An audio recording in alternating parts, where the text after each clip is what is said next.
Hello, my name is Robin, and I'm here with my good friend Toby, and today we will be discussing why the LGBTQ community, or for the rest of this podcast, I will refer to it as the queer community for simplicity's sake, relates to monsters in horror movies.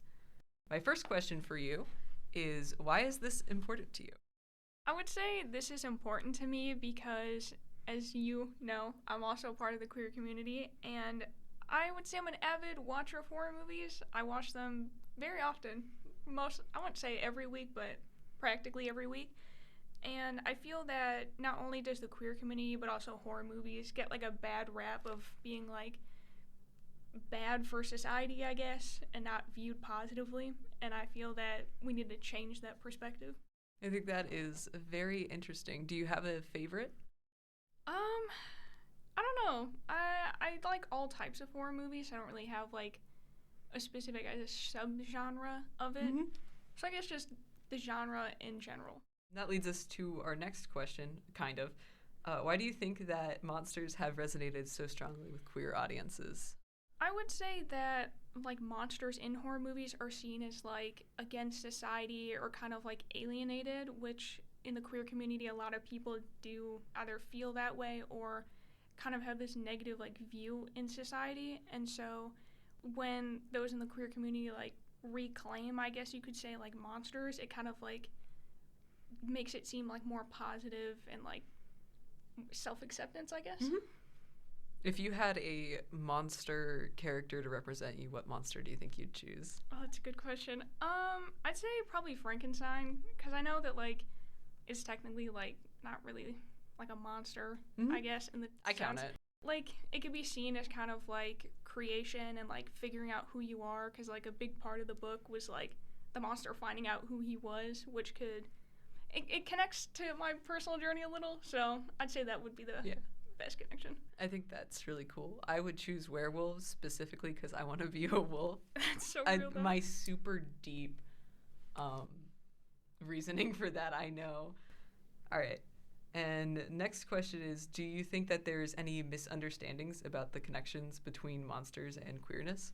Most definitely. A lot of people, when they think of like horror movies, they think of like, oh, it's scary, it's bad, and a lot of people, I don't want to get political, but let's get political. You know, I guess Republicans mostly, to put that out there, a lot of people in like the government, like right-wing leaning individuals. Yeah, not every Republican is going to be against it. However, a vast majority are. Yeah. So like they'll view like the queer community as like, oh, they're trying to harm our kids, which is a whole other thing. But a lot of people will view them both as like bad or kind of like against society, and I feel that when like the queer community like accepts or like connects with the monsters in horror movies, it can be seen as like, oh, that's negative, you're like trying to put yourself with like monstrosity in a way, I guess, and it can make it seem as like something that's evil. But like I don't think that, like obviously if they're being like people are being weird about it, and then that's kind of bad, but like I think overall it should be like a positive thing. Yeah.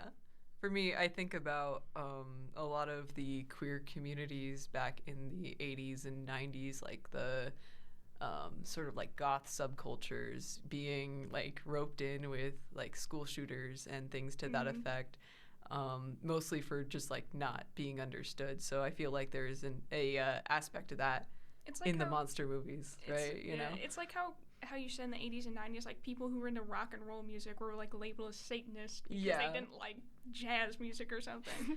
Jazz music is pretty good, but I mean, you gotta have your variety, I think. It's looked at better than like other genres, I guess. That's true.